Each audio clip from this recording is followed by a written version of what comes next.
Jawo.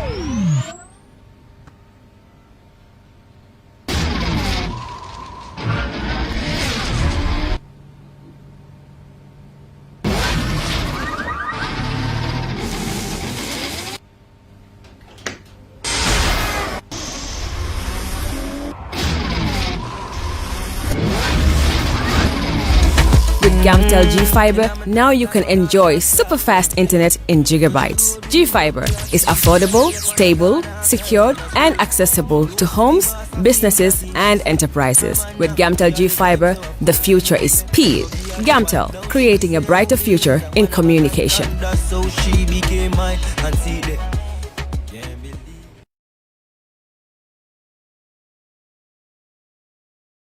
All right. Honey, did you remind him that the last time he sent the money, it was not enough to buy all the provisions? Oh, sorry, I forgot to tell him. Are you guys talking about money transfer to buy provisions? Yes. But don't you know about Baluwo? Baluwo? What is Baluwo? Baluwo is a service that your son can use to send provisions directly to you guys from the shop. And you don't have to worry about the exchange rate. Tell me how Baluwo works. It's very simple. Just log on to baluwo.com and shop, or download the app on your phone. You can shop on the website or using the app to buy online basic products for your family and friends. With Baluwo, you decide what your money is spent on. Your money, your choice. Buy online products for your family and friends in the Gambia, Senegal, Nigeria or Mali. Baluwo, better than sending money. Are you thinking of owning your dream homes? EJ Investment is here for you. Secure our quality bungalows with 2, 3 or 4 bedrooms, or our story buildings 3 or 4 to 5 bedrooms at very affordable prices with flexible payment plans at our Nyang Seaview Estate, where you can enjoy the cool breeze with modern infrastructure such as tar roads, covered drainage system, modern electrification with street lights, gated entrance with security posts, and social amenities such as gas station, shopping mall, medical clinic, park, schools, children daycare, and a lot more. Our dedicated team of professionals will keep the estate clean at all times, provide security and patrol team within the estate premises, install latest technologies such as CCTV, Wi-Fi, home network installation, solar panel, and power backup system.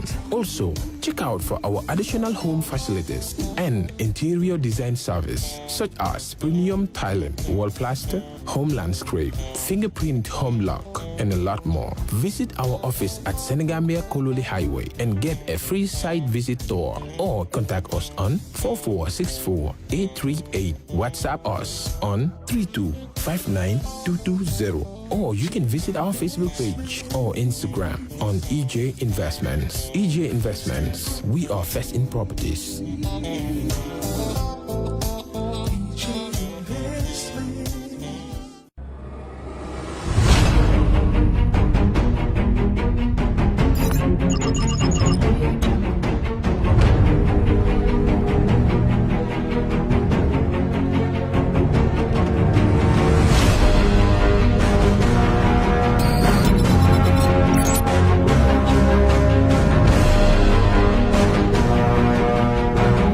In communication, connectivity is everything. We ensure that the links never sleep.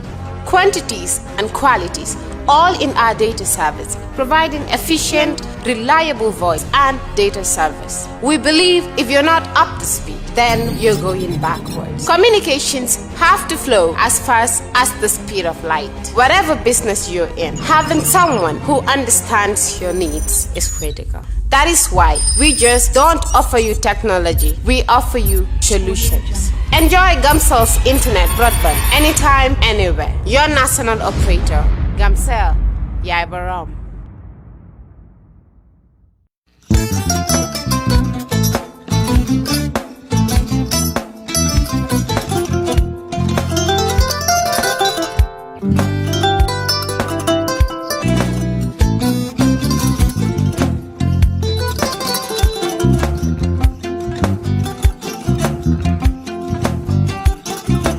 Agada. Mbijan aganya. Albaka. Mbaka important. Yo, nga transfer la sto. Ya transfer la. Ha, code nyinji. Okay. Important. Nsila ID soto. Sa soto. Sorry. Agada. Mbijan bro. Albaka. Mbaka. Bara Allah service o tariya. Bare mo ki janna nun kunu bara tariya. Jannom yona forest de bureau. Gambia tonkon na no mbali ya bere. Birim koyna fo kato. Bari si kodo kino kato nim fo bolong labe. 56 branches mola soto Gambia jam. Ha? Gambia kono ani Gambia bantala bankol. Nka kono kiya bere. Kodo sifa fo falindiro fo nyaadi lafta même na kodi to poto nim kodi maraw. Jannom number 1 ti nyonta.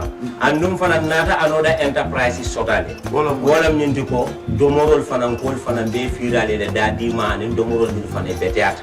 Gambia dawda yalo ngam fa kendol sotale di. Wo moyo diat.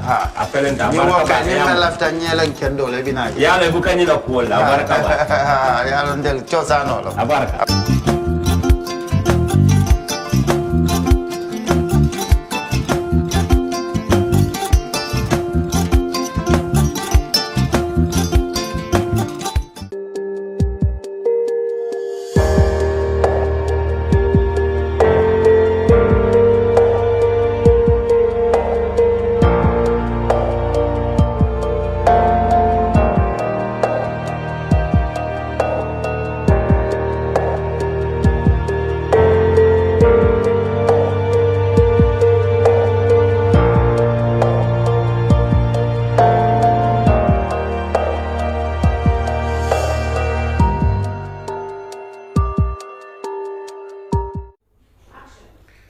Hello and welcome to the brunch on Kerr Fatou. I'm Lamin Cham, welcoming you to another edition of our current affairs program.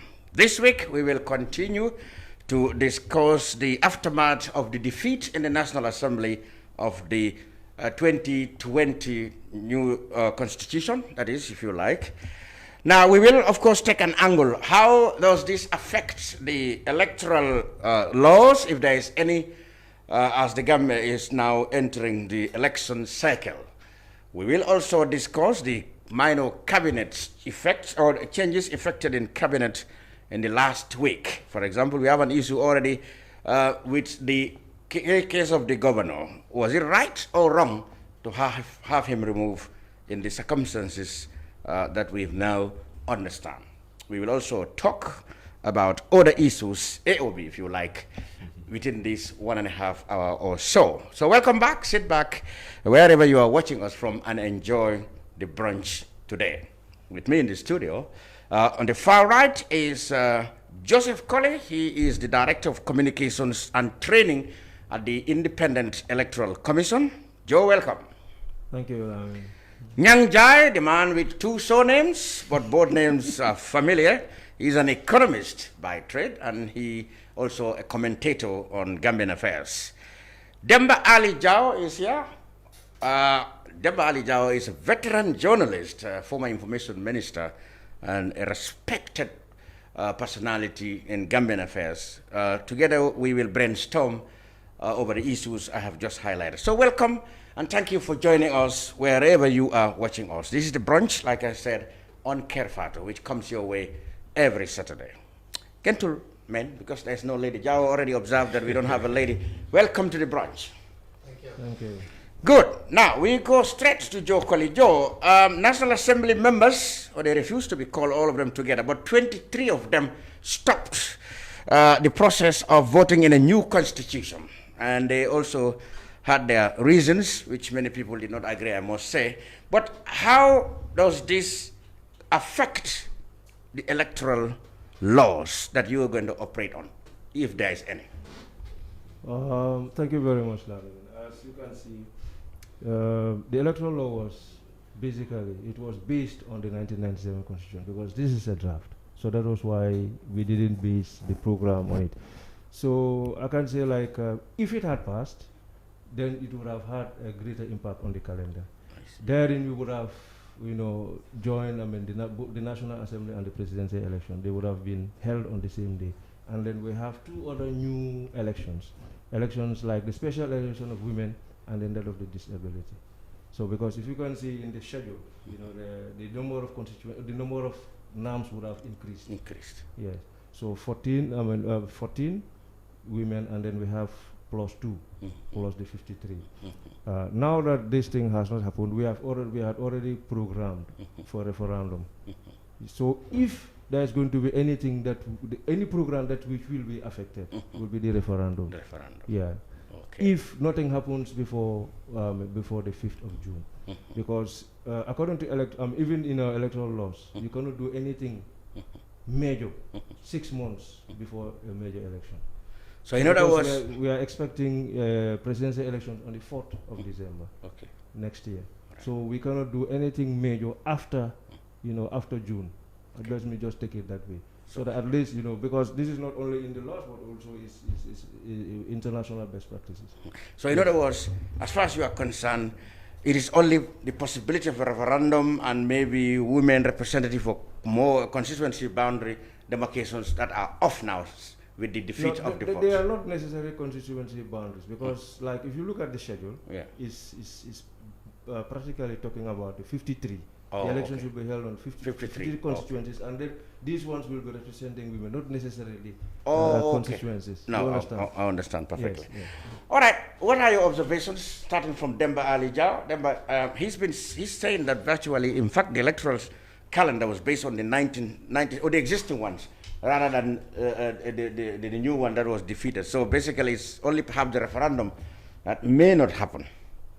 Yeah. Okay. Well, that's true. But what I observed is, well, I've seen the draft bill, elections bill that they have recently validated, and probably very soon it will get into the National Assembly. But what concerns me here is that instead of increasing the number of constituencies, because we are definitely expecting that after the registration, the electoral roll is definitely going to go very high up.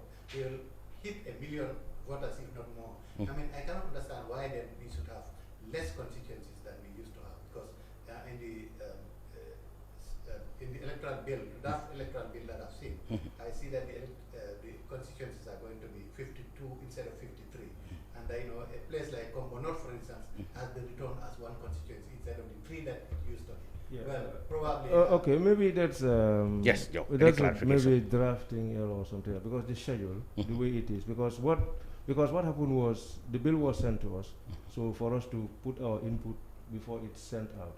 But I don't know, one way or the other, that was not done, because like these things would have, because what happened was, in fact, when we went around, demarcation was a very, very, very heated, and the best advice that you don't start very contentious issues when you're dealing with elections, because we know that demarcation, because we know that there are certain standards that you follow for demarcation. You understand? We, if you can remember, in 1998, we wanted to demarcate. So for certain constituencies were even put into one. Yes. For instance, you take Jokado and part of Nyumi and put them together. Yeah. You take some part of Kerr and Jawo, put them together, and people were so people were into close. Okay. They say no, we are different people. We can, but sometimes people don't know. Even when we went around, we wanted to mark, like even Janjambore, it's one constituency. Yeah. One constituency, one ward. So it's one everything. So we wanted to merge it with, like even Nyang and the others. The people say over their dead body. In fact, they say over their dead body. So what? Maybe we still want to maintain the 53. Okay. And then according to our strategic plan, what we want to do after all the elections in 2023, when there will be how to call it, census and the like. Yeah. So the whole country will move and then do demarcation, because as it is now, if you want to touch it, that should be but the 53 instead of the 52, the 53. In fact, I forgot, I would have brought, our responses. It would have been how because there are a lot of things in that bill that we didn't. Like when the consultations were done, like counting on the spot, nobody wants to touch it, because you see, like in section 74 in the bill, the draft bill, transportation of ballot drones is there. Yeah. We've just kicked it out because we had the validation on the 23rd, 24th. So that one is stay. Is here to stay. There's no question about it. Section 13, it's talking of registering Gambian diplomats and those people. Diasporans. No, we said no. Irrespective of what your portfolio capacity, is, capacity also. Once, like since we are talking of about registering diaspora registration, we will have to register. So all those things are some of those things, and things like special voting, because there is a section on special voting. Like people vote the day before and 3 days. Exactly. You see, we have to carry people along. Anything that will bring suspicion and all those things, we just try to take it out. Okay. But we definitely know that people who are on election duty, on presidential elections, those ones, even in the current laws, they are given election duty certificates. Okay. Yeah, because we cannot just take a ballot box to maybe a military barracks or police because they are going on election duty. No, that is going to defeat the purpose. And then they will know. So those are some of the things that we are trying to avoid. Doing all these things, we push out of the. So we hope, we hope like justice will, the Ministry of Justice, we will see the draft before it is the final draft before it goes to the assembly. So that at least all those things that we agreed on during the validation are inputted. Mr. Nyang or Mr. Njie, because you have two surnames. So which one? So well, thank you and good afternoon, viewers. I think very pertinent points have been raised here. One is the issue of gerrymandering. And that is the basis of redistricting. You see, districts should have proportional representation. And in proportional representation, you need to look at the demography and you divide districts to be reflective of numbers. And that is the role of the arbiter/referee, the IEC. And they should not even wait for the census, because if we have a new registering cycle to register voters, that is data enough to know where these voters, they're not ghosts, they're real people, where they are. And based on that, redistricting can happen. And that is when we will have equity at the parliament, because the parliament as is today is not equitable as it relates to representation. And that is not democracy. And the role of the IEC is to make sure they put a stamp of approval for equitable representation in this country. And they should do whatever it takes and must not wait for a next census to do that. If not, they have invalidated the rights of many. Case in point, Fonyi. There is no moral, legal, or mathematical logic for it to have 5 and still have 5, and the referee is not talking anything about it. Wrong. Combo South is too big. And Combo South is the California or Ohio or Florida of Gambia. You cannot, if you don't win Combo South, you cannot be... At least they've done a good job with Combo North. It's been split into 3. Allow me. What I'm saying is they need to take a revisit of Combo South to make sure proportional representation is adequately reflected so that the voice of the people can be heard. That is the role of a referee. Okay, Joe, just quickly, Joe. I think remember, was it 98? You see, in 98. Was it 98 that you had Combo Nari, Combo Silla, Combo Fode? What happened to all that? No, Sanementereng and others have come into it. Yes, they had one. Because what happened, it went to the National Assembly, they pushed it out. They push it out? Yes, they push it out. Because that's the thing. You cannot do anything about it. This one is a big problem. Because I understand. It's not only Combo South. Even like where I live, Serekunda West. Or Combo East. Yeah, Serekunda West. It's big. Serekunda West is big. It's big. You understand? Yeah. So the proposition, like, you see, there are a lot of things that we need to.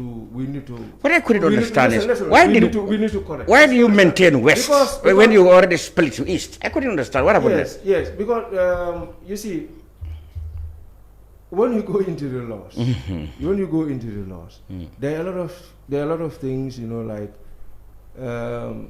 which we have done. Like, I just give an example.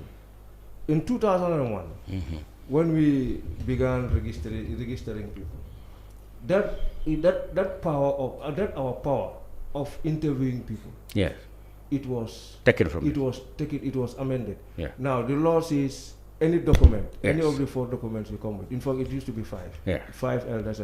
So any document, you don't need to interview anybody. the claimant. Because remember, look, we went to, one of our CEO now was the REO in Brikama. He was deported from Sanya. Remember? Yes. This is a background of the electoral laws. How some of these electoral laws were tampered with. You understand? So you have a background. Because, like somebody came to be registered, and he was asked, what is the currency of the Gambia? For goodness sake, if you are Gambian, you should know. He doesn't even know the dollars is what we use. So our guys rejected that person because he came with an attestation. So our guys rejected him, and it was a big row, and then the whole registration team was bundled off. You understand? So then they changed the law. That's what is in the law till now. Even now. Anybody can walk in with those papers. Any document. In fact, we were trying to when we went around, we start asking people. We the stakeholders. We asked them. We say we want our powers back. Exactly. I think that's in the valid. Let me come. Okay. Now, the issue of demarcation. If you look at the constitution, it was we had the powers to do demarcation. But what happened was they said that power was taken away from us, and then they said, a boundaries commission is to be instituted to be in charge of those things. You see, so you have to understand. But that is all under the past government, isn't it? Yeah, but there's still Mr. Chan. Mr. Chan. They're still in the laws. The vigor that the IEC is using to make sure paper ballot becomes, if that same vigor is put in place to make sure redistricting, demarcation, and other things happen, I think they would have gotten their way, because they have worked hard for almost 16 to 18 months to bring the concept of paper balloting. Initially I asked you, what has the defeat of this bill done to IEC? You said perhaps only the referendum. But some of these things you are bringing out now would have been taken care of in the new referendum. So you see, it's just more than referendum. You are talking about the activities. Yeah, that's what I'm saying. But it would have, of course, it would have corrected some of these. Yes, because that's why, like, our name should have been IEBC. Yes, and the powers returned to you to be able to scrutinize, reject, or approve an applicant. No, but you see. But I'm sure, like, the demarcation is an issue, because the thing is, we definitely we know, because if you look at it, Janjambure, how many, less than 2,500, less than 2,500, and then you have 46,000 Serekunawes. Yes, it's not proportional. Thank you. It's not almost 40 times. You see, like, if you try talking to people and then telling them exactly, they'll tell you sometimes land size does not matter. No, but it matters. It's the people. You see, because you have to look at the people, you have to look at downside. And then what people should understand is, whatever their traditional boundaries are, we have no problem with that. Whatever their district and local government thing, we don't have a problem. Absolutely. What we have problems with is electoral boundaries. It does not have to interfere. Let me just give you an example. Presently, Latikula Sabeji Mosque is a Latikula Sabeji Mosque. But when you come to elections, it's in particular what? Constituency. Or what? You understand? Oh, I see. So these are some of the things that we want to, we really want to achieve. In other words, you want to have your side of Talindi. Yeah. Traditionally, it's Talindi. Talindi market. It's not on a Talindi constituency. Yes, I see. It is on the Gulu. So geographic and electoral are different. So this is what people should understand. I see. Just as the Ministry of Agriculture will tell you. I know. I understand. Yes, dear. Yeah, I feel just what Nyang is. I think the IEC need to push harder. Because okay, now we are stuck with the 1997 constitution. There is not much we can do about that because they have rejected the other one. But we need to, I think there must be certain amendments within that constitution to take care of some of these things. And I think the IEC should take the lead to tell them that there are certain areas you definitely need to take control of. Demarcation of constituencies, things of that nature. You definitely don't need to allow that anybody else to do it for you. You see, let me just, okay. Is it in this election bill? Let me just come. You see, we were working on the demarcation. But definitely, what definitely stopped us, because definitely we were all hoping for this for this to pass. Because if you look at the schedule also is talking of 53 constituencies. So our hands were tied. So we are, in as much as we were doing, electoral reform, we were also cognizant of what was contained in the, you understand? So we were working. Yeah, but there's a problem. With what, because in this schedule, you cannot sort of you cannot increase. But sorry to interject here. Yeah. If you're a referee on a pitch, this team that's playing, their side of the pitch is 10 meters by 30. The other side, they are 40 by 30. You, the referee with the whistle, you don't want to blow the whistle for the match to start until that disparity is fixed. We have a problem here. The problem we have is IEC is seen as a referee and an arbiter. And the credibility of the arbiter is to make sure that everyone going to that assembly is a first amongst equals. And that concept is not in practice because people sitting there are not first among equals. If you look at the boarding on their constituencies, and that must be fixed before the whistle is blown, and there is time for that to be corrected with or without a new constitution for the republic. That's number one. The second thing is IEC must also be cognizant of some of the things that have induced electoral results in the past. One is the way districts were drawn. Two, the way registrations were conducted. And it's IEC's responsibility. You are the referee, and the referee must make sure that the playing field is level at all times. And registration is key to that also. Let me come in. Let me come in. Nyang, I tend to concur with what you say. Because having a credible register is the beginning. But let me tell you, all of us in this country were crying. People were saying there are people who shouldn't have been on the register and they are on the register. Yes. Now, if you look at the draft, if on registration, documents for registration, this is the 2020 election bill. The 2020 election bill. There are only 3 documents. We propose passport, ID card, birth certificate. When we went to that, anyone, you present anyone. Because we used to have problems with attestation. Yes. Now, when we went to that validation, the people, some of the people, I will not say all, but they said no. Yes. Attestation must be there. So attestation must be among the documents. So what do we do now? Because we are just proposing, and then from what I said, 30% to 40% of those people, I can give you the statistics. 30% to 40% of people who register in Gambia here, they use attestation. How is it possible? We are in the 21st century.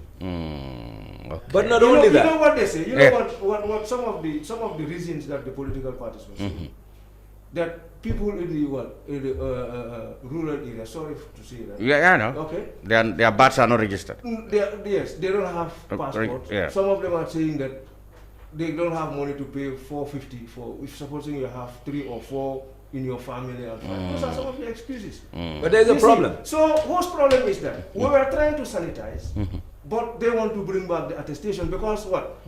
Our fear is it is an avenue that people use to register the underage, to register those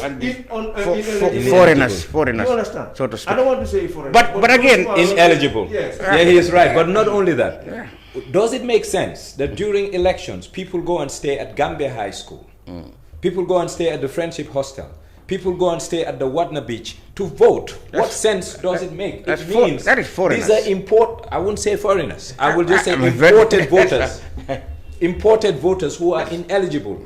It's the duty of the IEC to make sure that the roll is sanitized and also the process of getting onto the roll is also sanitized. But I think he has already told you, that their hands were tied. Tied, because the stakeholders themselves are saying that. Now it is the stakeholders themselves who say that, like the attestation. And this cut across all parties.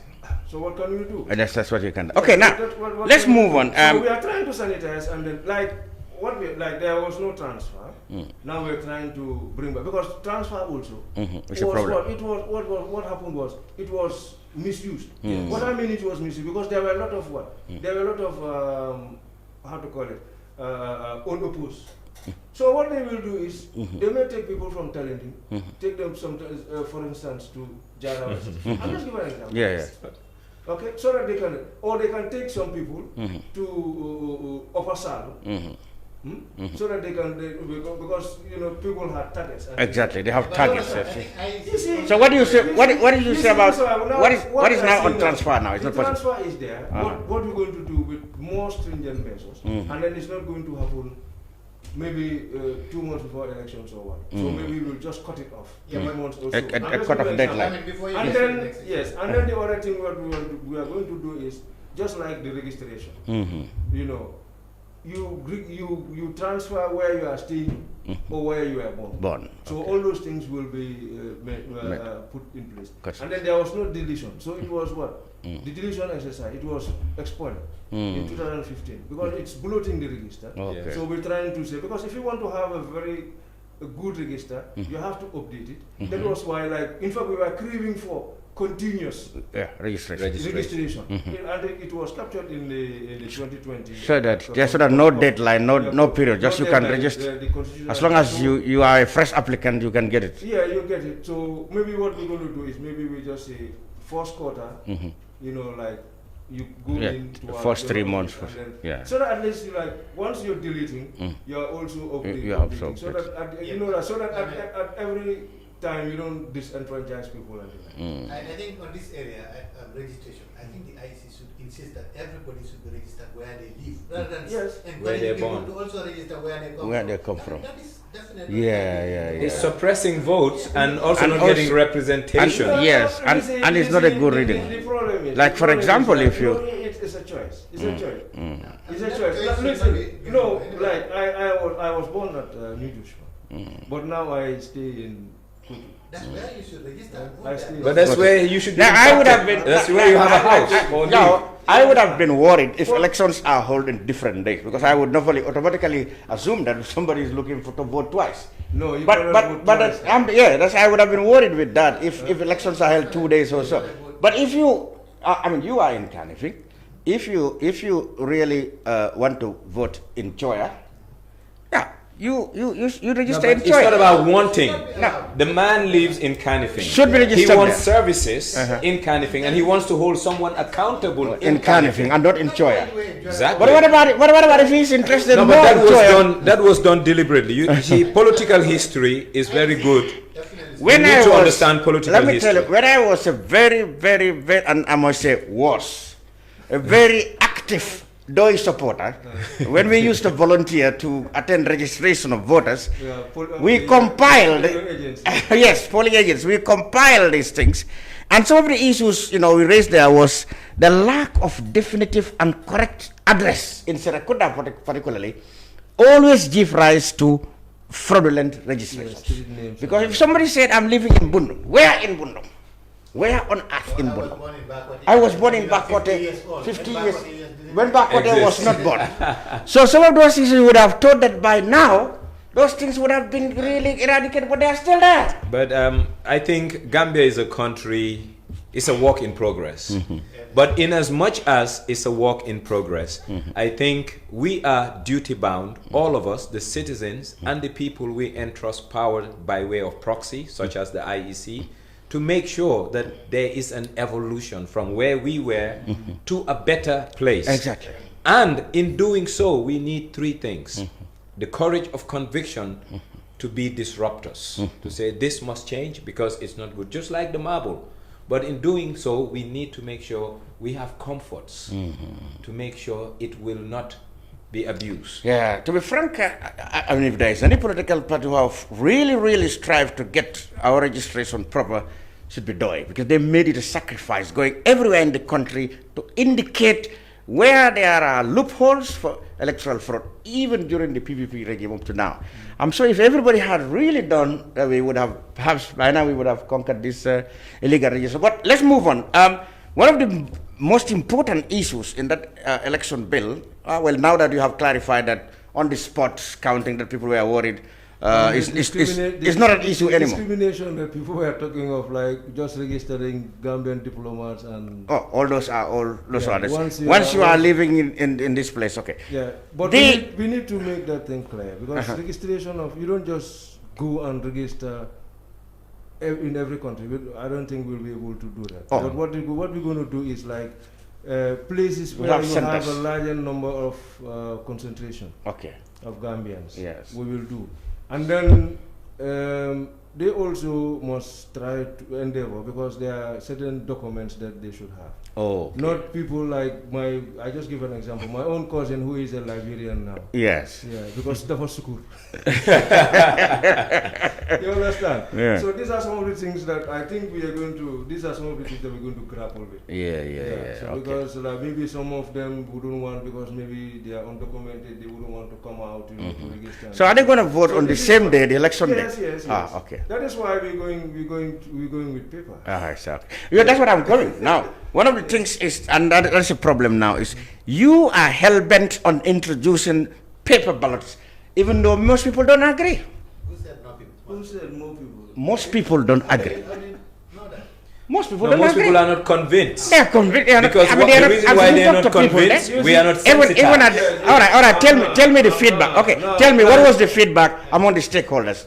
The feedback? Yeah, it was consensus.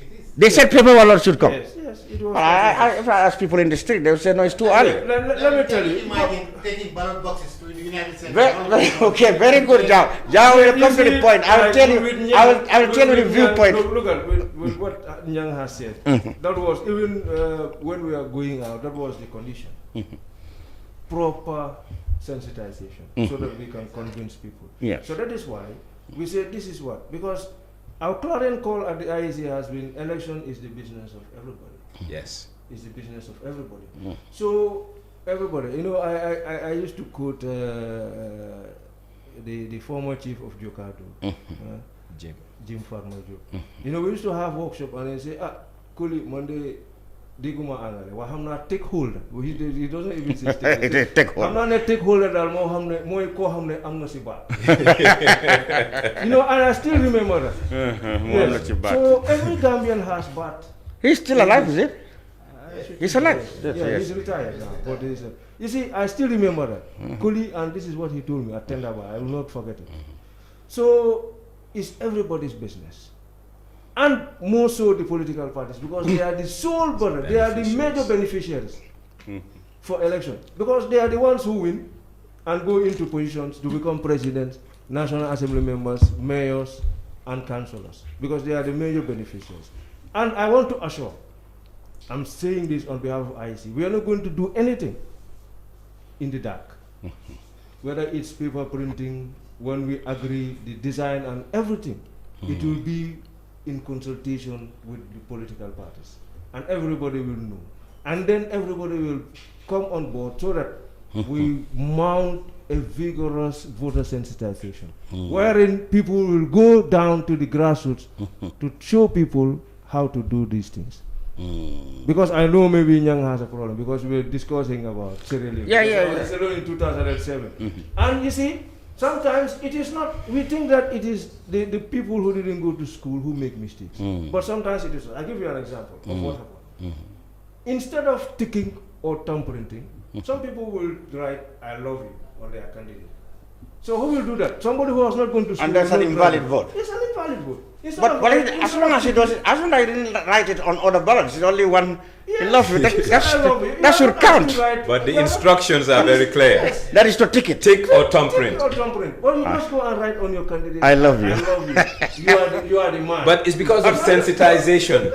It's just like somebody. That's just like somebody who put the marble on top of the ballot box and not inside.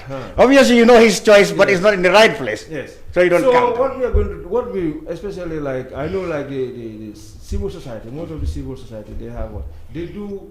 Monitor election, observe election, and then they also take part in voter education. So we're going to what? We're going to partner with them, because like we have a project with UNDP, and then this project is not only on civil society and the like, but also youth, women, and then the disabled. Because coming to ballot paper, You see, those our people. I can still remember one of my former students. He's now a magistrate, magistrate Krubal. Yeah. You see, so they were every time, you know, they ask Mr. Colley, what is there, you know, for us as far as the electoral reform is concerned. We said, look, there's going to be, we're pushing for something, we're proposing something, ballot paper. At the end of the day, most of you who are lettered, you know, with visually impaired, you don't need any other person to help you to vote now. Because you have braille, you have tactile, they have special ballot paper called tactile. So they'll just feel it, and then they know their candidate, so they vote for themselves. Nobody will, you know, because you will not ask Jokoli to take you and then put my marble into A, and then I put it to B. No, this one they'll vote for themselves. And then the people, those ones on wheelchairs. So there's not going to be a question of, I don't have ranks, I cannot, the polling booth, you know, the door is too small, because the box will be in the open. For everybody, you know, once they tick, they fold it, they come and put it there on their own. Yeah, but intimidation can be, here's the thing. I am an uneducated, unlettered. I don't know. I will thumbprint, but now I am relying on someone that I brought to help identify. What if I said I want to vote for Halifa Saleh? I said, oh, here. No. Yes. So you are, Joe, let me come to this. Yeah, you are afraid that with the old system, if we have 15 presidential candidates, you need 15 ballot boxes in every polling booth, and there are 1,444. 1,422 of them. Yes, and if there are presidential candidates, you have to multiply 15 times 142 for each. It's just one. That is 142 times 15. We understand. But now, if there are 15 candidates on the ballot paper too, isn't that not too much of a problem for somebody who is not very much okay with the system? No, what is going to happen, like, is because that is why, you know, the system then, because in Gambia, what we used to do with the ballot paper, ballot drum, like sometimes, at most is 3 weeks campaign.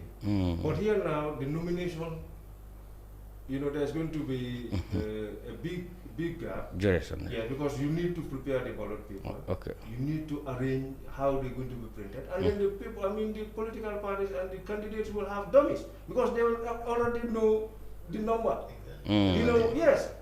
And tell them number 30. So when they go to campaign, your supporters, you tell them exactly. But the paper too should be like a currency, because it needs control and security to make sure that counterfeit is not going to be a problem.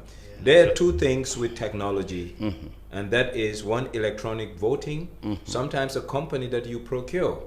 I know some countries, they're working with Israeli companies, and they had issues with their voting.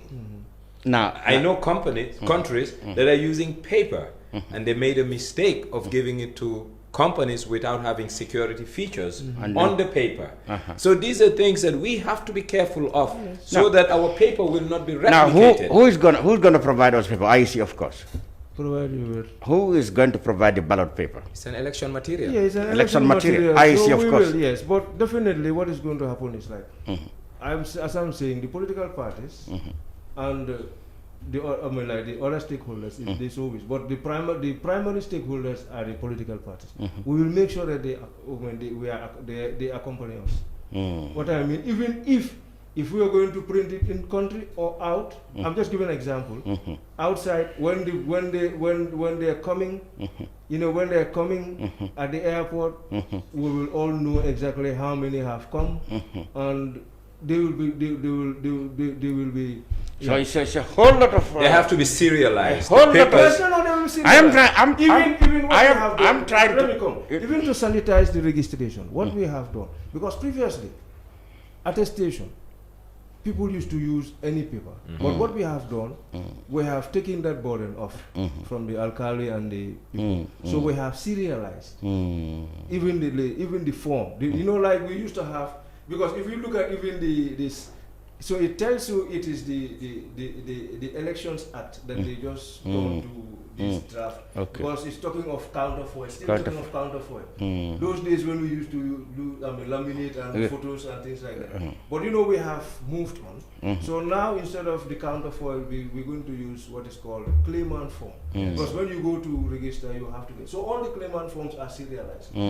So that for tracing. In fact, what people have, what they are suggesting now, at the validation is, for tracing purposes, we can even take contact details. You understand? In the so claimant form. Yes, these are some of the innovations that are coming up. So that at least, like, if we have maybe a problem, so you can. When you said you serialize attestation, Alcalo, what do you mean by that? They are all the forms are serialized. Okay, the forms are going to be taken from you. Serialized. No, I see. They are serialized. So we will prepare. We will prepare and then supply. But we know exactly how many you have sent. If at all we are going to print 500,000 or 1 million, they're all going to be serialized from 01 to 1 million. And so you will know geographically. So we will know exactly. So you will know. It's just like our voter's card. Like for instance, if you show me your voter's card, I can tell you where you registered and when you even registered. I see. Because the 2016 will even capture the second, date, second, and time. So that's your number. Okay. So you know, like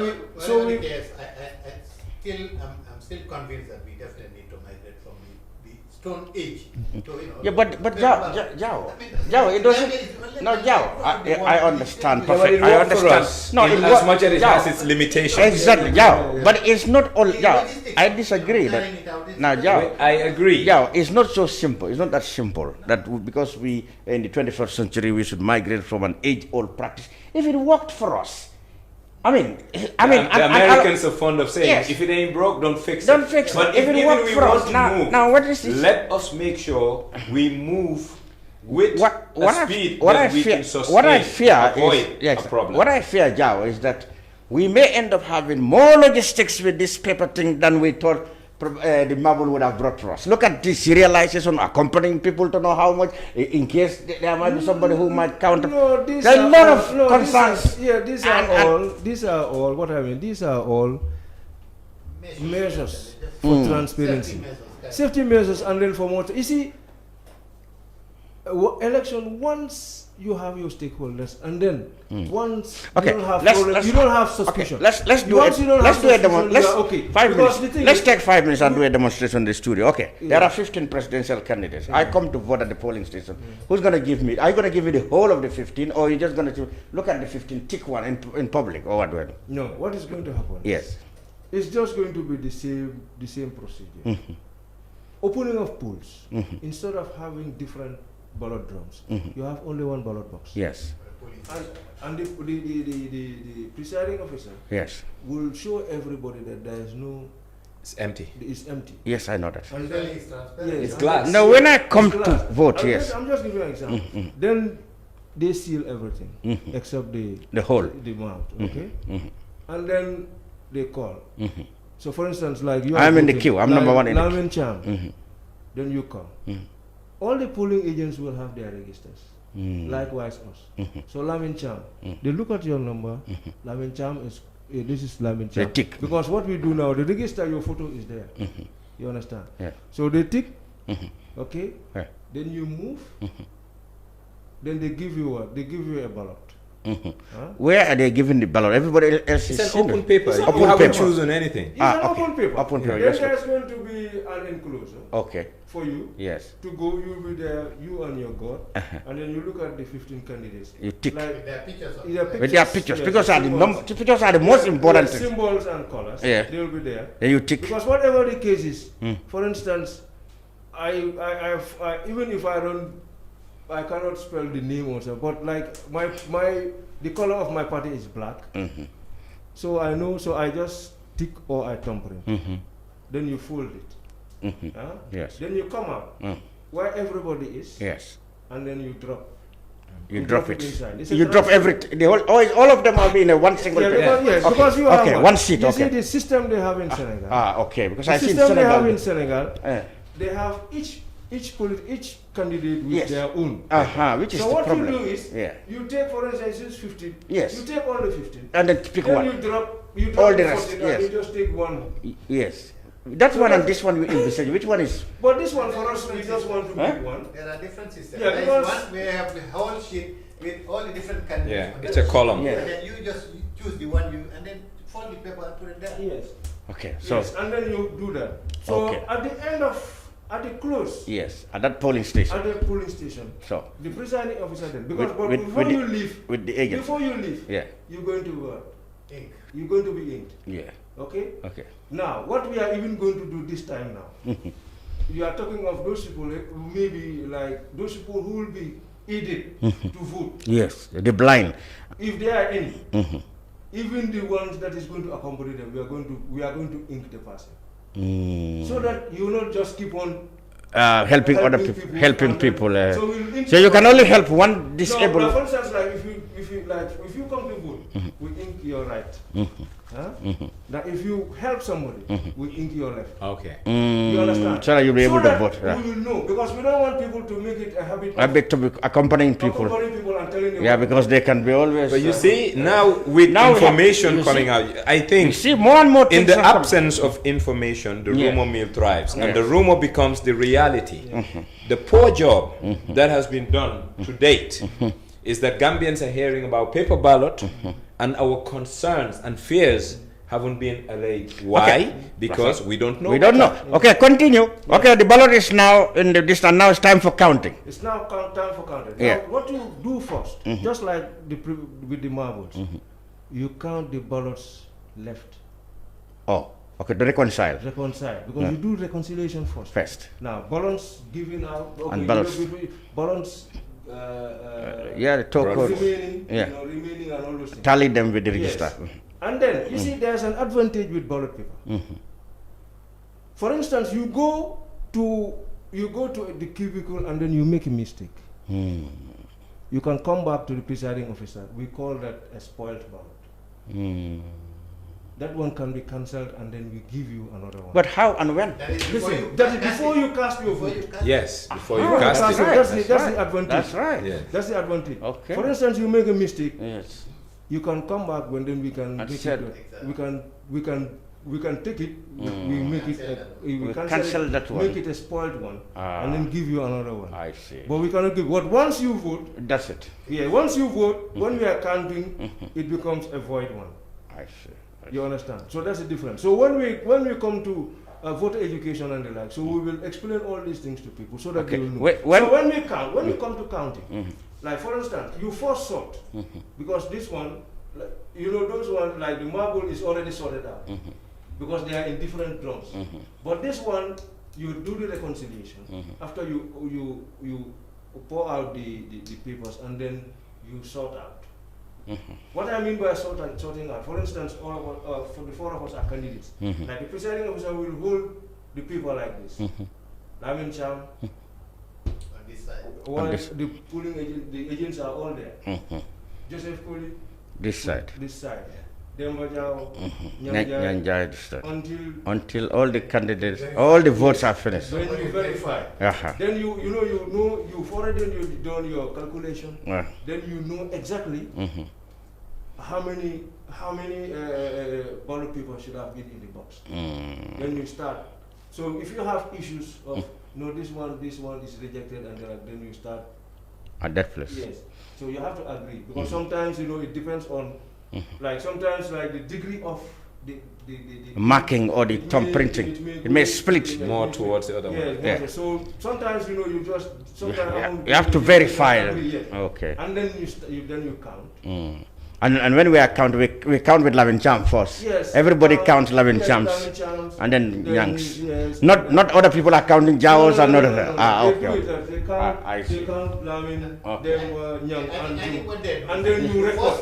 When you pull out the paper, if it is Lamin Cham, you put it here. Aside, yes. If you pull next paper, it may not be Lamin Cham. It is No, that's what I'm saying. Yeah, we covered that. We are not talking about counting. The presiding officer will not just because he has to show people that so that they know exactly. That's what I'm saying. Yes. We passed what Jawo was saying. That one we did. They are already classified. Yes. All right. Now when we are counting, we start counting that of Lavin Cham first, where everybody starts on mine first, Yes. and then Joe's, and then Jawo's. Yes. Not that another group will be counting Jawo's and then There is a problem here. Then we record. Let me come. Then we record we record. And what we have, we also want to migrate to carbonated result sheets. What does that mean? What that means Duplicates. is like Duplicates. It's duplicates. Yeah, Because for instance, like what we do now is we just copy. So once you copy one, the tendency for you to make mistakes. Okay. So, but when you have carbonated, so that you take the original, and then you give the polling agents the duplicated one. You have what? You post it on the wall. One is pasted. And so and so polling station Lamin Cham is the winner, or he has got this amount. You see, the process flow is very fantastic. Okay. But one thing is with process, just like the Wolofs will say, pehe, du yaho chi xel, ci fiñ ko de execute, fala de yaho. Fajara is where I vote. That's my polling station. There's no light. And now, when you're counting pebbles, it's easy because you put in a tray, shift, you have the number. Now you have to do one by one. Fajara may be a small polling station, but you may have a polling station with 23,000 people coming to vote. Or no, not a polling station, a constituent. What I'm saying is, what if it starts getting dark? These boxes, there is no light there. Yes. But that's why election will stop by 5 or 4. Yes. We have, and then the plants we have. Generators at all no, polling the plants we have, like right now is 800. Most of the polling stations 800. But the plants we have, because it's paper ballot, maximum maybe 500 per polling station.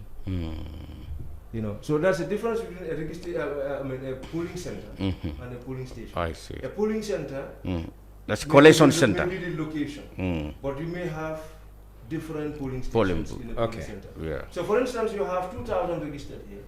We can split it to 4 polling stations. 4 polling booths. Yeah, polling booths. So you A, B, C, and D. Yeah. So don't worry, because it will make all these things. So instead of having 1,000 people in one polling station, you can. Now we're going to reduce it.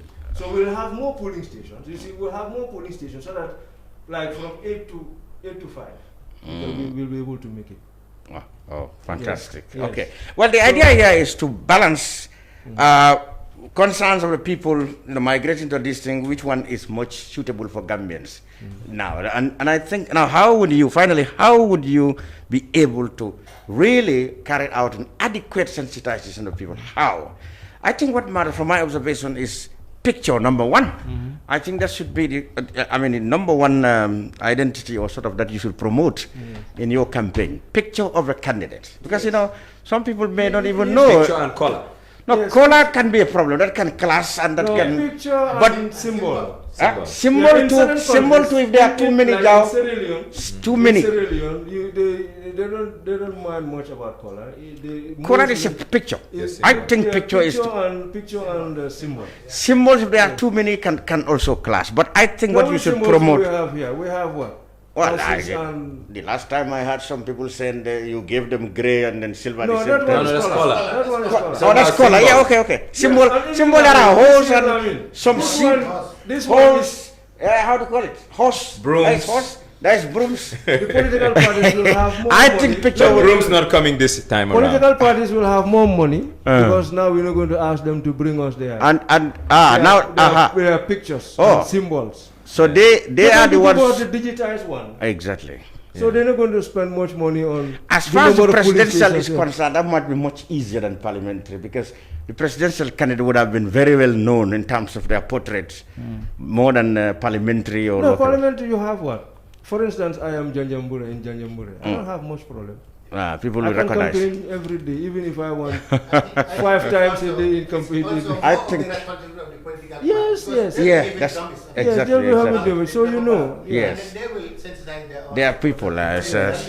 where their position is on the list. Exactly. Oh, okay. Number 3. But one more thing for him. I think as a referee, and also as the one executing the electoral law, it will be good to see how best, even we're going with the 1997, to make sure we include a debate, an official endorsed debate by the law. If we are going to make some amendments, a debate must be there. Candidates need to sell their value proposition to the general public. So it will be good to have a debate legally embedded into the arrangement. legally. Yeah, I think in this elections bill, I think there's something 2020. Okay. No. There's something. No. I'm saying what we are going to an election come next. There will be some tweaks in terms of trying to get things added to it. Yes. We must make sure that a debate is included because Gambians need to know what is the value proposition of candidate Cham. So the referee who is handling everything and all things election must equally make sure, because you are going progressive, telling me let's go on paper. Progressive also means they need to come and talk to us. Yes. So we cannot cherry pick on what is progressive. Let's take the whole gamut of progressive ideas. Finally, Joe, yes, that one is definitely high on the. Finally, Joe, because if you can see, we piloted it during the mayoral elections. We piloted it. So we worked with the Minister of Information, and then. So we're going to do that because it's in fact in the project. You cannot work with the Minister of Information. No. What I'm trying to say, that's for coverage. Yeah, coverage. That's for coverage. Okay. Because like television, the TV, the public media is under them. Okay. Yeah, that's what I mean. I'm not talking about because we are not under the direction of everybody. Everybody. That is why even our budget, we send it to the president. He does not even have any right to. It's just the National Assembly that has that kind of right, to. Yeah, but I'm concerned, Joe. I don't think you will ever get the power to enforce that kind of debate. I mean, the legal power to enforce it. Probably you can just suggest to the candidates to do the debate, but if one of them decides not to, there's no way you can do it. Yeah, but what I'm saying also is, if you want to be this, it can be made a prerequisite. You see, I think it's too easy. This can be in the laws. As he said, I should have been in the electoral bill. Yeah, no, and the election bill. No, this one, I think it's there. It's there. The elections bill. Oh, it's there. I cannot forget. Because it was debated. It was debated. Finally, Joe, before we take you, there's this pending issues, small matters, if you like, of the Nyamina East and Kerr. You now set dates. It took you a long time. Many people said you've disenfranchised those people for a year or so unnecessarily. You are hiding behind this COVID-19, etc., etc. When people have learned ways to cope with it and go along with their business. First of all, are you not wrong in keeping them all this long? Or are you not being dictated by the government that was, for example, there were allegations that you were waiting for NPP to settle because they wanted to contest that? That's not the case. Nyamina East. Nyamina East. Jawo knows Nyamina very well. It's west. No, it's west. Yes. No, that was not the case because we are all in the heat of the COVID pandemic and all those things. And then we've also tried to learn from other areas because I think we've lost few colleagues, in Guinea and Malawi, and who went, in the heat of the pandemic, and then, like in Guinea, is the chairman who died. Yeah, so we are not. Because the thing is, as I tell you, we are not under the direction and control of anybody. Because we just try to, because we're trying to go by the law and the like. Because I can tell you there are a lot of things that happen that people don't know. We're not here to favor anybody. So, but the thing is, we have now set the date, and then we have also tried to put in, sorry for. But nominations were not. Is English COVID budget. Okay. So that, I like that. So that we don't run the risk. Face masks, hand washing machines, sanitizers, and all those things. Yeah. We're gonna provide all these things on election day. And as I said when I came here the last time, I'll be in Nyamina. Yeah, not as an ARO but I'm going to act as a presiding officer. Okay. So because we know the stakes are high, so we're taking the directors and. You haven't announced the nomination date, did you? The 24th. 24th. Yeah, okay. 24th October. So tomorrow, November, on Monday, people will start picking up nomination forms. But so Mr. Chan, 24th, yes. 24th is nomination day. Yeah, so we're going to do the two elections together, Nyamina West and then Kerr. Mr. Chan, yeah, I have an issue. Okay. The issue is equity and fairness. The scales of justice are blind, and that's the symbol we see in our justice, and we see the scales tipped at a balance. It's not one-sided or the other way. If we're going by the laws that are already in the book, good or bad, I want to know what is the basis why the IEC to date are not making a pronouncement on Brikama because it defies logic. The thing is in court. Well, no. The court is someone trying to say that what this position and IEC position is not correct. But my thing is, if I belong to a group X and one way or another I've been officially expelled out of the group and the law has its prescription, why is it that the IEC are not being bold enough to take a step based on the prescription of the law? Joe, what do you make of it? He's talking about the Brikama. We cannot. No. Listen. We cannot say it's in the front. It's at the law. No, but if the books that we have in the Gambia in English that we all understand states thing in plain old English, show me then another way of explaining what A, B, and C is. I mean, I think the independence of the IEC, the impartiality of the IEC, and the perception that people have, this is eroding a little bit of it because of the stance they have taken. Okay, Joe, what is the stance on this Brikama chairmanship crisis? The UDP expelled Mr. Sonko because they said, according to the Act, and according to the Act, once you lose your seat by expulsion or resignation from the party that sponsored your successful election, you should leave, you automatically really lose your seat. And then the IEC, upon receiving notification from the council, should hold by elections. You did not hold by election. You couldn't hold it up to now. What is the position? Or that is a matter you cannot. Yeah, there's a matter, and then the other thing is logical. Yes. Like, for instance, Nyang West, the man died. Yes. And we all know that he died. Yes. But we were notified by the council. By the council. How is it that you leave political parties to be notifying you of? But later, no, I'm just giving you resignations and things like that. Later on, the deputy. Listen, I'm just giving an example. So, I mean, we need to be notified. By who? Listen. So that authority needs to be established. Established, yes. Because it is silent. It needs to be established. Okay. You understand? Precedent in the yes, okay, listen. Precedent. Listen, precedent. Okay? I said I was not going to discuss this thing because it's in the courts and I don't want to preempt the outcome of whatever. But I want to assure people that whatever comes out to be whatever is determined. We will act on it. But time is of the essence. We will act on it. Go back.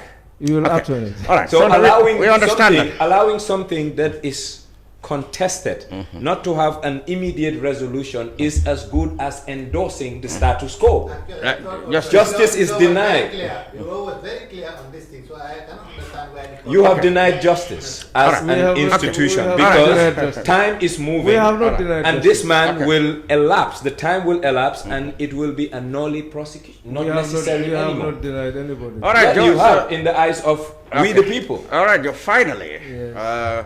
What are the issues, especially the election 2020, that 2021? No, 2020 bill I'm talking about.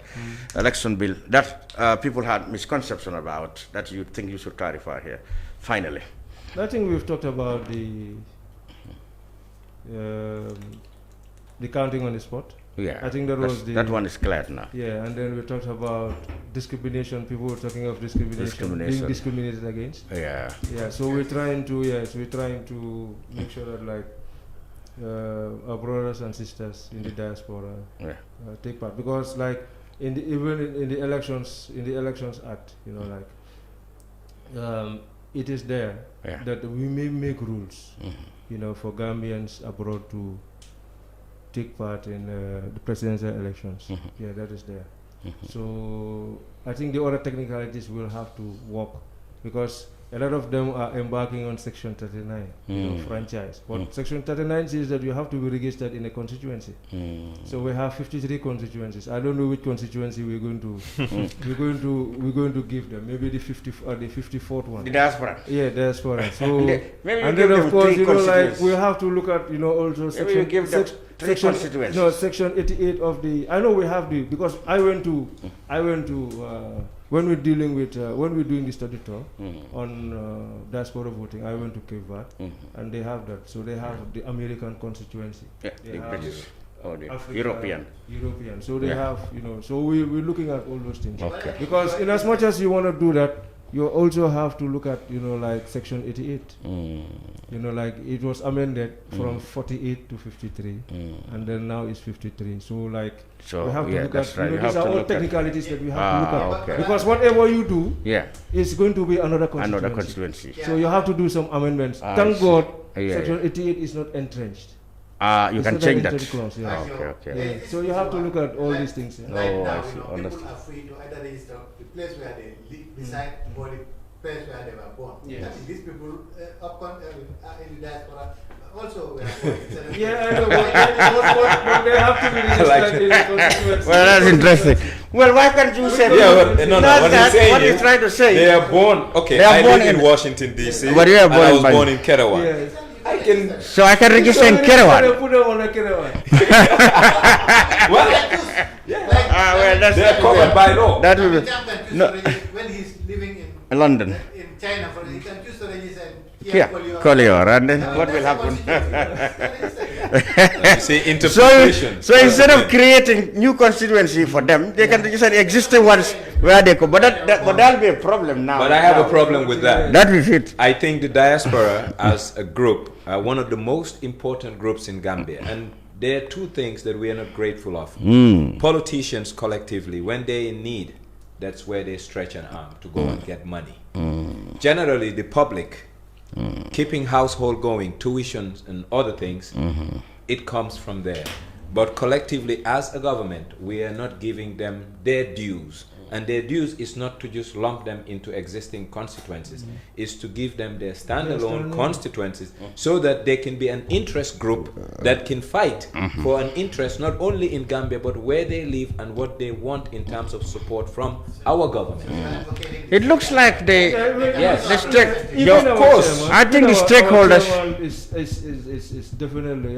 I think that is one of his passions, like the Senegalese model, not just for them to vote, but to be represented in to vote in the presidential election, but to be represented. To have a constituent. To have a constituency. But you see, if you also look at, even though dual citizenship is still okay, but if you look at our laws on qualification and disqualification, to be a member of parliament, a candidate, you see, not resident. It's like if you have. But some are permanent residents. Is that not the subject of a current litigation? You look at qualification. I've forgotten the. Is it not in the Constitution? Residency or whatever? It's not residency there. Disqualification, not citizenship. If you have allegiance of another national to be. Is that not the subject of litigation between some people and the IEC not long ago? Which one? Yes, there is something going on. I know. No, it's similar. It's section 39, discrimination. And of course, they're talking about section 105. Okay. So fantastic. That's what I think if we really wish to change the topic, we need to let go of Jawo Chef Colley, the Director of Communications and Training at the Independent Electoral Commission. Thank you very much once again for sharing valuable information with our audience. And we really hope we can get you even more frequently, so that as the maybe Saturdays if the days are if the time is that would be very good, so that we can do blow by blow until I have classes from 9 to 11:30. What more are you learning? I'm reading law. Wow. Elections will never be the same in this country, so I need to equip myself. That's good. Fantastic. Thank you very much. Compliment, what I'm doing. I know. So I'm third year now. I'll soon finish. Ooh, wow. So you will be a lawyer. Right. Thank you very much, Joe. Thank you very much. You're welcome anytime. Okay. Even not. This is off. Yes. It's on. It should be on, actually. You're on. It should be on. Even not on Saturdays, anytime. Okay. You have my number. Fantastic. And my WhatsApp is the official line is the WhatsApp number 3992948. And I will accompany you to Nyamina. I will go to Nyamina and see. Yeah, so take Jawo just along. send in a letter for accreditation. Accreditation. Your We're going to do that, yes. Yeah, I just want to take this opportunity also to maybe the media houses and those civil society and other interested groups who wish to go and observe. Exactly. Because don't wait till the elections. Yeah. Maybe even if you wish to, it's the whole process. From nomination to campaign. So just come before the 24th and you get accredited. Exactly. Yes, Fantastic. so that you can observe the whole elections there. All right. Okay, thank you. Thank you very much. Now we change topic as Joe leaves us. There have been a minor cabinet reshuffle, if you like. It's too minor actually to call it a cabinet reshuffle, Jawo and Nyang. But the president has appointed a new sports minister. It's also appointed, in quotes, a new trade minister and a new central bank governor.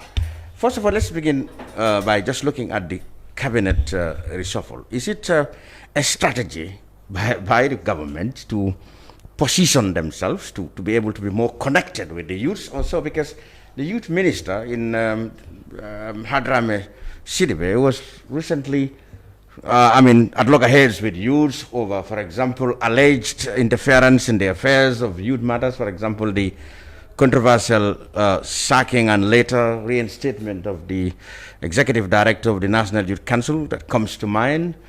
And the government felt that they need somebody who can really be connected to the youths. And Bakari Baji seemed to be, well, many people believe, a very good choice for that. What do you make of it, Jawo? Yeah, I think Bakari is a popular choice among many people that I've heard, I've listened to, I've seen it on the internet and everywhere. People are welcoming his appointment. So let's hope probably the president made a good choice, which I think. But again, the reason why he decided to effect this cabinet reshuffle, we are not sure. Probably, he has his other reasons as well of trying to, of changing his cabinet. But what we are hearing from the trade ministry, for instance, is not a very encouraging sign as far as the government is concerned. Because we're hearing that the man who has been appointed as trade minister declined the appointment. So that I cannot understand how a government would appoint somebody, a minister, without first consulting the president. I see. Yeah, because that's what it looks like. It looks like, I think it's made a good point there. People were just looking at, the trade minister, Bakari Jammeh, who is the governor of the central bank, declined the offer. People forgot, or they missed out on something that Jawo pointed out. If he had been consulted, before you announce somebody's name on the radio as minister, if you had consulted him, he would have told you his mind before you went ahead and make an announcement. So something happened before the horse or the cat was put before each other. I don't know. What was it right? Well, you said a minor reshuffle. Yes. I believe this was a major reshuffle. Why? Because it's only involving only two people. No, it's not about two. It's about the strategic relevance of these two institutions. Okay.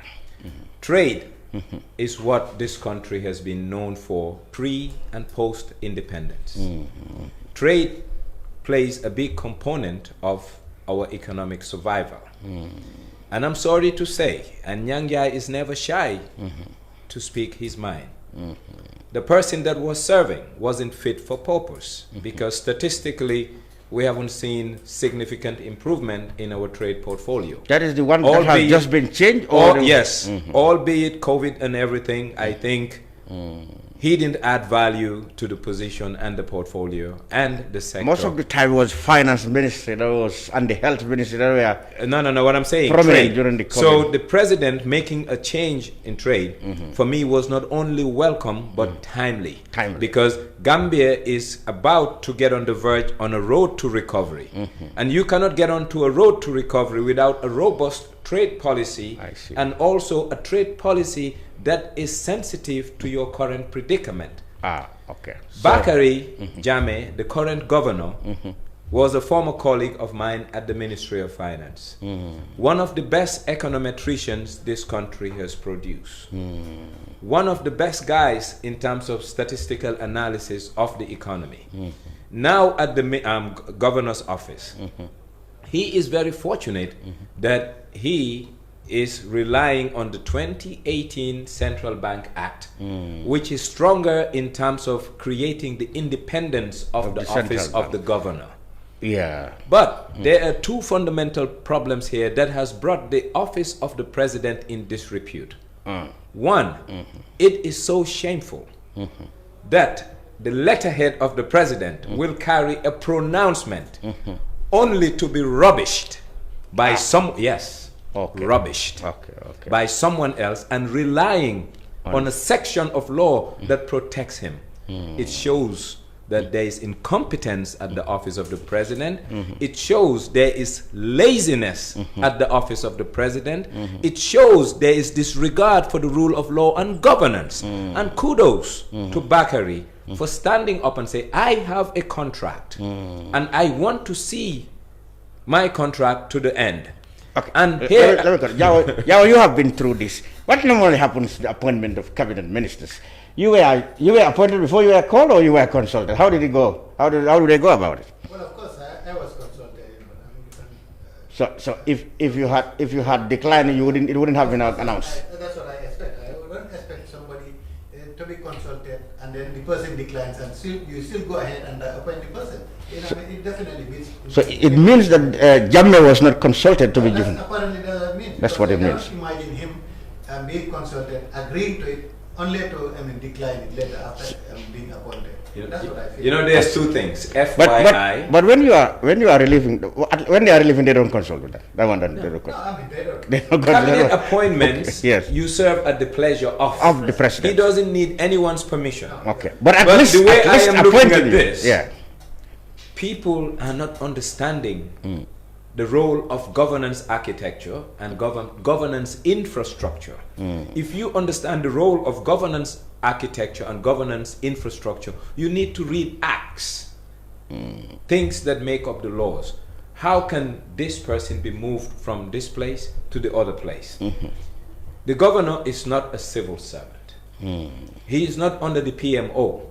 Monetary authority has monetary independence by law. Exactly. I think, like you said, the 2018 Act really was cognizant of what happened on the Jammeh when the central bank, which is very important to the country, was abused. Anybody, soldiers, drivers, civil servants can come and pick money in foreign currency. So this act came to really prevent that and give independence and authority to the bank so that it will not come under the influence of anybody, be it president or finance minister. Okay, now, this has happened now. Who do we blame, Jawo? The act says that the president cannot remove the governor until an independent body is set up to investigate whether he might have done something wrong or not. That is not the case in Mr. Jammeh. And Mr. Jammeh is saying that according to the act, he still has a contract. Absolutely. He has a valid point. Of course he has a valid point. But what will happen now? What do you expect now? That is it's a kind of a constitutional crisis, sort of, as far as I'm concerned, because the president has already made his pronouncement that he's appointed this man, has already appointed also somebody to take his place. Yes. Now, it means everything, has gone, I don't know how to describe it now. Yes. It means there is a crisis of some sort. So what would happen? But there is no crisis.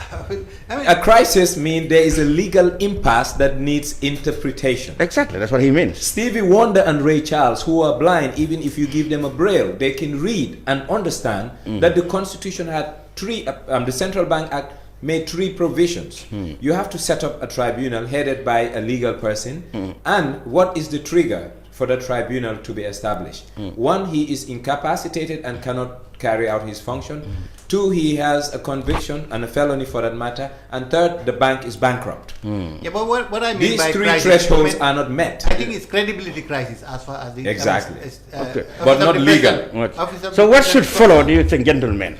The president must bite the bullet, of course, and learn that I have powers, but the powers are vested unto me by virtue of this document called our Constitution and the supreme law of the land. And whatever I want to do should be in the remit of these documents. If not, I am the violator of the laws. And in this case, the office of the president has violated our laws, and they must face the consequences. They must rescind and the consequence is... But from presidents, did you see the State House? Eating the humble pie and said, well, this was a mistake. So Mr. Jammeh could continue. Well, we'll know whether we are a country of laws or a country of men. I cannot see what they can do apart from rescinding the appointments, and that's the only way out. That's the only way out. But the president doesn't have the power even to dismiss Mr. Jammeh. A governor. He doesn't have that legally. If you look at this whole thing and you want to analyze it, it has shown one thing. There is incompetence in this government and at the highest levels. Absolutely. Let's call a spade a spade. Our problem as a people, we like to massage the truth. The incompetence of this administration has been brought to the forefront for all of us to see, because you only execute what you have authority over. So who might be the advisory body that the president relies on when it comes to appointments? He knows best. The Secretary General? The Secretary General? I don't know.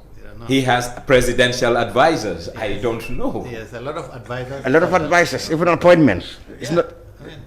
So what we expect in terms of good practice, good governance, is for the president to rescind these appointments. Absolutely. There is nothing he can do. But there's no room to maneuver. That's the only way. That's the only way. And lesson learned, I hope.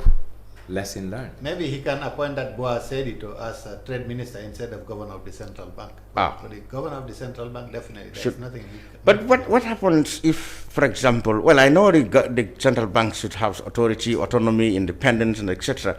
But what happens if these things happen like that, the president rescinds his mind and there is no longer good relationship between the president or the government and the central bank? Wouldn't that also affect the smooth running of the bank? As an economist, I can tell you right now that the Gambia is moving more towards what you call fiscal dominance.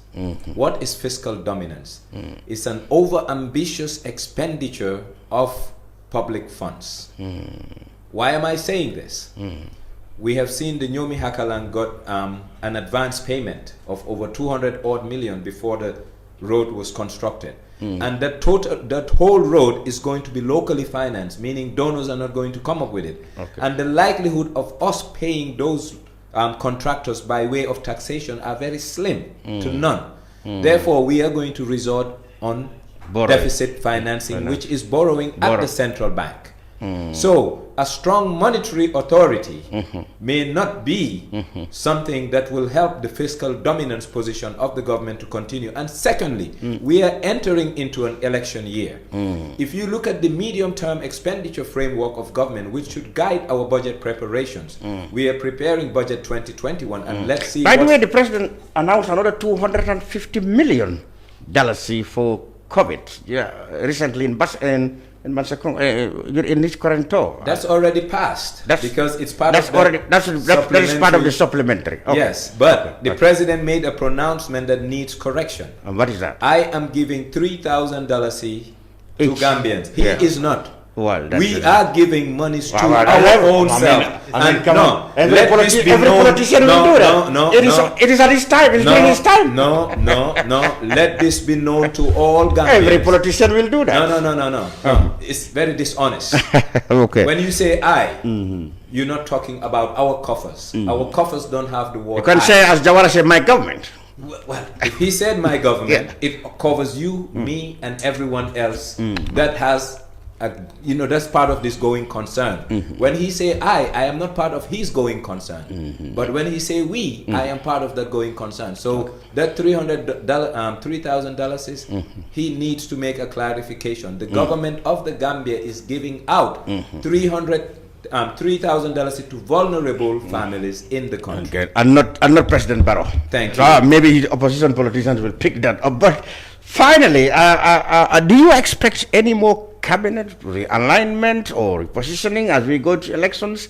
Because, for example, when this happened, I heard on the grapevines, maybe the government president is trying to get his cabinet strategically positioned to go into elections. Do you expect any further?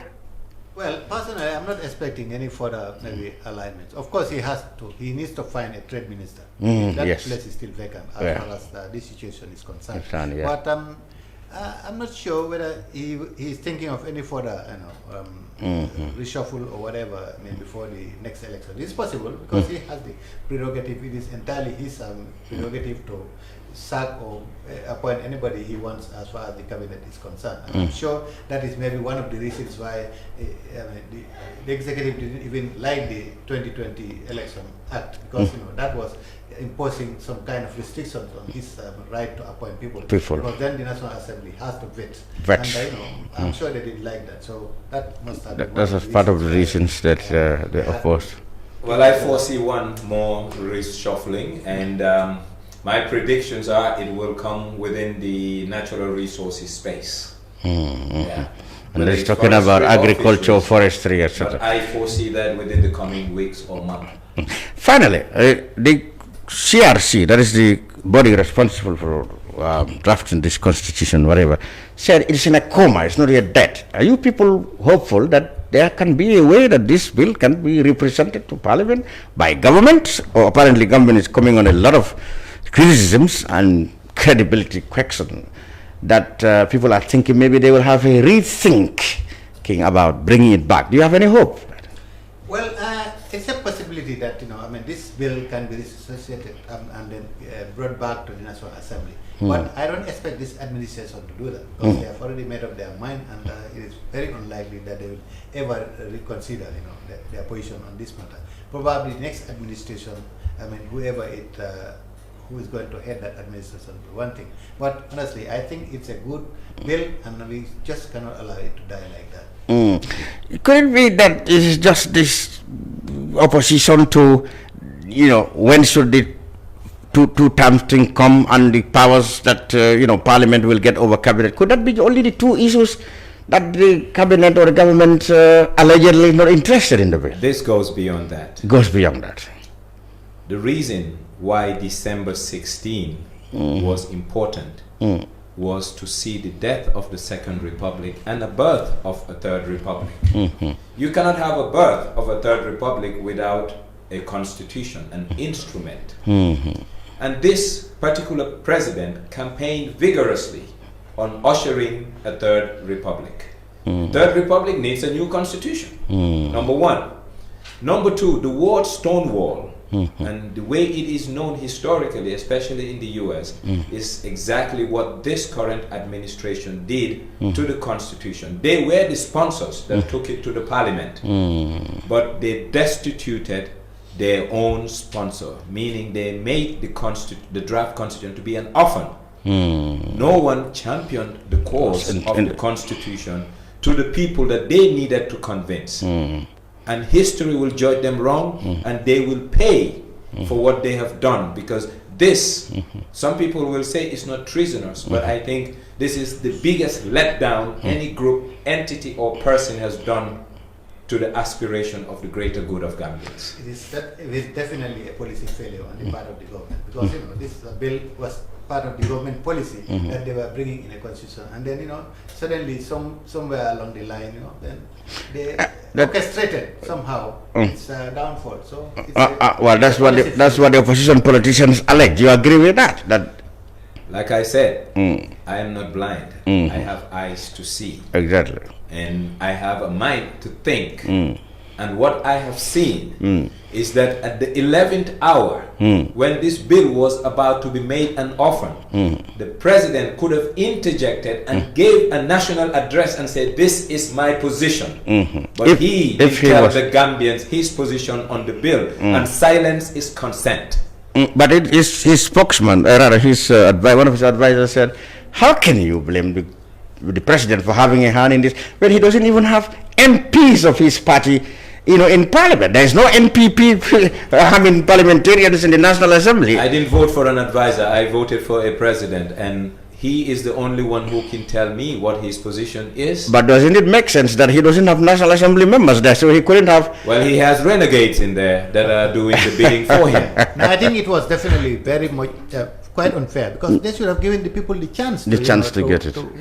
Make their choice as far as whether this constitution is good for them or not, because there was enough consultation with the people, and the people spoke, and the document was presented to the MPs. Why should they now just decide on their own that, you know? Political reasons. Look at this school of thought. Listen to this school of thought. That is, all right, the spirit and, you know, and environment which brought about all these transitional justice reforms and transitional arrangements, you know, was the fact that the government that is going to preside over these will not have any problem in implementing them because they are just there for 5 years or 3 years, some would say. But when that government found itself interested in clinging onto power, it becomes uncomfortable for him to really swallow these very reforms, ironically, they themselves brought about. So taxpayers' money wasted when you become not interested in keeping the reforms. Isn't that not what we are going through here? I make it very clear to Gambians. Yeah. I'm not partisan, but I'm highly political. And I'm highly political because of my aspirations and dreams for my country, the Gambia that I love.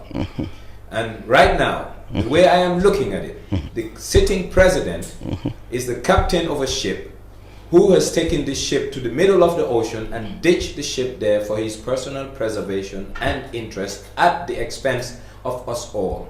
Because we have spent significant amounts of monies that could have been spent in other places.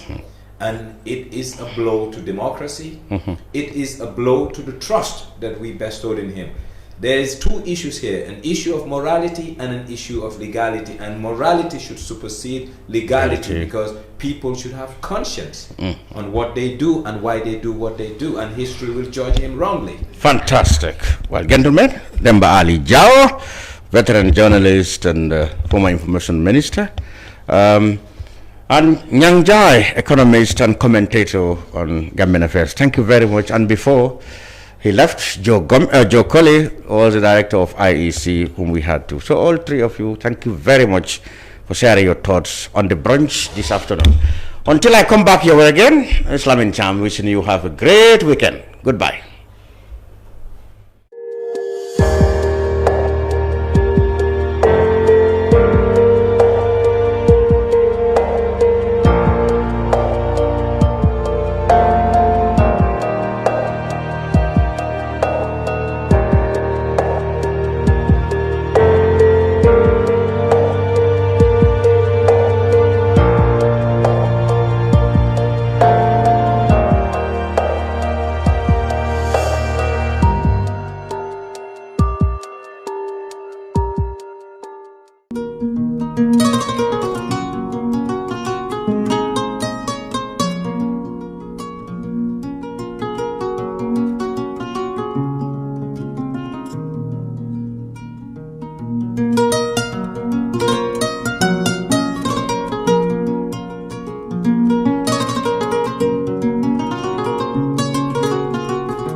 domoro ka diate boy jannon sikes restaurant e say nakko be ninna dimbal nimbe domoro kala janno domoro seneyata adiyata topotoro fanan kendema bije luntan during tamala abeka domoro ki janni adi manda wala de teka we bijele anim fanan ka fadi jang ikono e fa e ka fa minne ko pastry anim bakery iko fanan be kalele badde lomba conference lomba workshop lomba ye fo fendil lon dunia kono domoro betama nyilom international otoda number 1 amanke ba domola jang damman esa domo jang is atariya wo mu kubandi sa na ko sa futandin oto sa na ko be mu CK's restaurant ndaba na janna mu yat ni manje dorom bijam aban CK's restaurant, known for best quality food and customer satisfaction.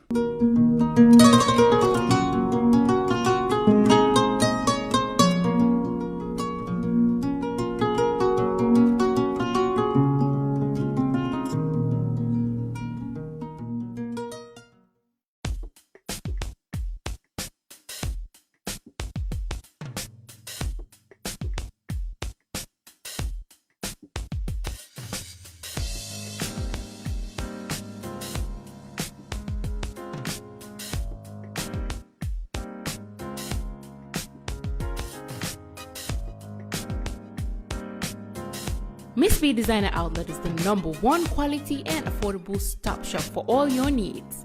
Get your evening dresses, suit and ties, office wears for both ladies and gentlemen, beach wears, sport wears, pure leather shoes for men, quality belts, bags, heels for all beautiful ladies, original perfumes, accessories, and a lot more.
Find us at Colley New Road opposite Gaddafi Mosque at the Aqua Bridge Station, or call us on 295-3411 or 764-2486.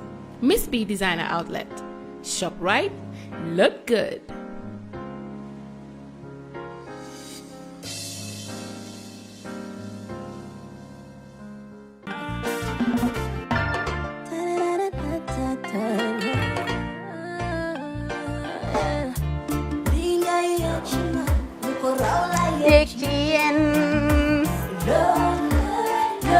Love like fire. Wow.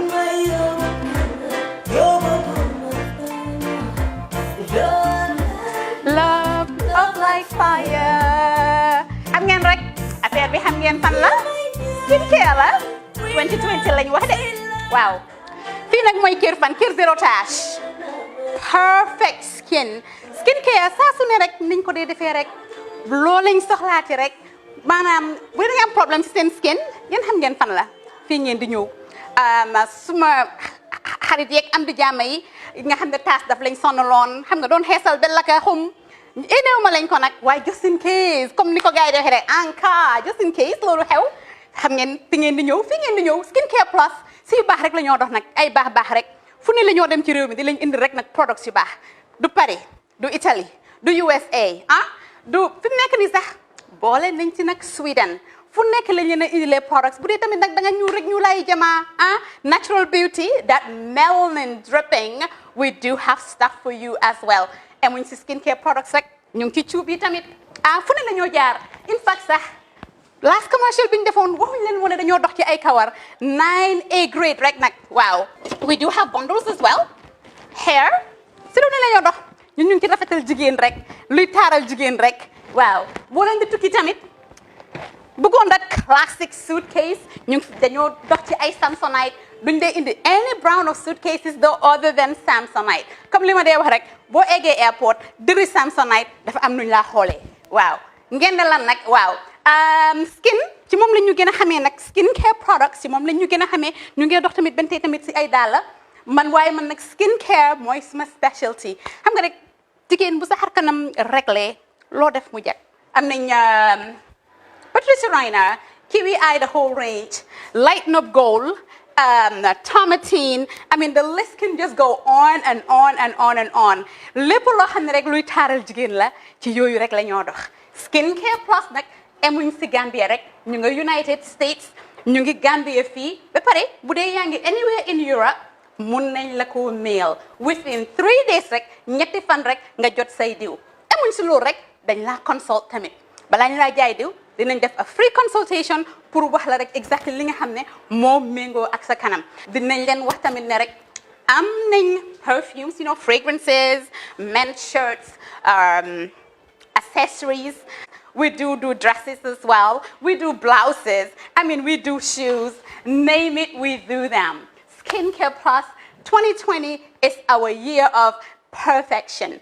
Zero task. Fi mu nekk nii réew mi fii kenn waratu fi task kenn waratu fi am problème kanam kenn waratu fi am problème yu picca boo ko amee dafa fekk ne rek ñëwuloo ci place bi fii.